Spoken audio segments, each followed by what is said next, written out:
কি হয়েছে ভাই? কি সমস্যা? কি কি সমস্যা? কি সমস্যা তো আপনারা না, আপনারা শেখ হাসিনাকে চিন্তা করতাম সাদা তো সাধু উঠে লাগে। আমার সমস্যা কি তা?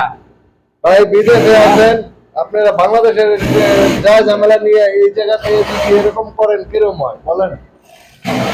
ভাই আজকে এক পালসাটা না গলে ভালো লাগে না, আমি কি করব? কয় লাগে বাধ্যতামূলক। শেখ হাসিনা হুকাম আসছে, শেখ হাসিনা তাহলে ঘিরে ভাগবে। শেখ হাসিনারে কিছু বলতে চান?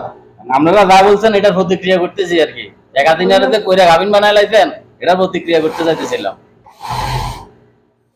ভাই উনি আপনার বিরুদ্ধে কি জানি বলে। আমার বিরুদ্ধে আর কি করবে? পাও চাইতেছে চারটার তালে থাক, বয়স যেদিন বাড়িতে যাবেন বুঝবে না সেই দিন। এই দেখেন প্রবাসী ভাইয়েরা কিভাবে লাগছে। বাংলাদেশের সমস্যা নিয়ে বিদেশে আমরা এইরকম কাজ না করি, কারণ আমাদের প্রত্যেকটা মানুষ আমরা এই জায়গায় আসছে কি জন্য? কাজ করতে।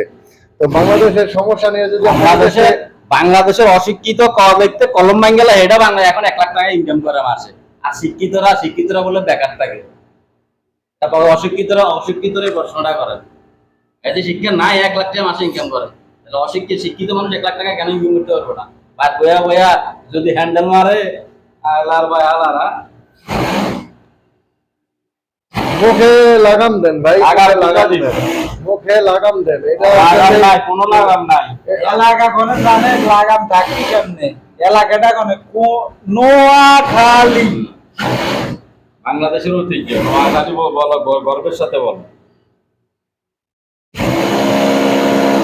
আমি আসলে আপনাদের বলতে চাই, এই ঝামেলা নিয়ে আপনারা মাথা ব্যথা করবেন না ভাই, অনুরোধ করছি।